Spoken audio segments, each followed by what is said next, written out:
Welcome back. What is this, MMA calculator? I think it did Attic MMA. Oh, MMA Attic. Get in our attic. Welcome back. We had a spectacular fight card this weekend. Unfortunately, our plays were not as good as the fights. So let's get right into it. Starting off, we have the winners on the left and losers on the right. If we highlight the model predicted favorites, correct predictions in green and incorrect in red, you can see our model had another strong week. Next, let's pull up the high EV plays and see how they did. You can see which of the high expected value wagers paid in green and the rest in red. Not a great week, but again, we're looking for long-term value. Week-to-week fluctuations are expected. We are constantly updating our methodology as well. A good example of this is Holly Holm. We have her in the high EV group this week, but if you take a look at Friday's video, you will see that her quote high EV was only 3%. To rectify this, we're going to start calculating a margin of error into our expected values. Underdogs specifically will need to pass an EV threshold before we consider them high EV and place a bet. Let's quickly touch on a couple more notable fights from this past weekend. Jalen Turner was already spending his $300,000 bonus check before Hanato hit the ground. Sadly, he forgot one thing about Money Moicano. He can't afford to lose. The model had also predicted Max Holloway as a strong favorite, with a 73% chance to win, and he looked unbeatable on Saturday. The books and our model had Pereira and Hill as a near pick'em, but Pereira proved everyone wrong and finished the fight without ever breaking a sweat.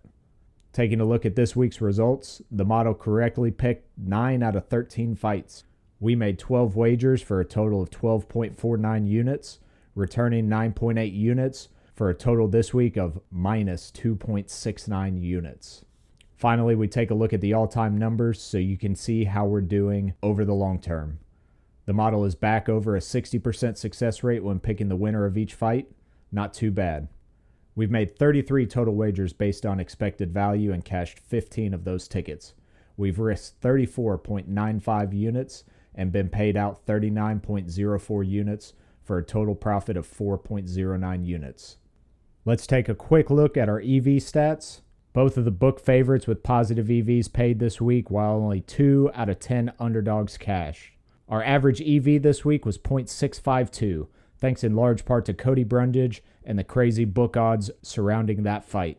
This week, we lost 21.5 cents per dollar risked. Our all-time stats, we made 32 positive EV wagers. 7 out of 8 times, if they're favored on the books and we get positive expected value, we take the win. Unfortunately for the underdogs, only 8 out of 25 have cashed. Our average EV all-time is 0.453. Again, that's skewed from this week. We had Cody Brundage, Yan Xiaonan, and Cody Garbrandt skewing those EVs pretty high. All time, we've made 11.7 cents per dollar risked betting high EVs. Don't forget to join us here this Friday for UFC Fight Night Vegas 91, where we will have all the model predicted winners along with our top EV plays of the week. Don't forget to like and subscribe. See y'all on Friday.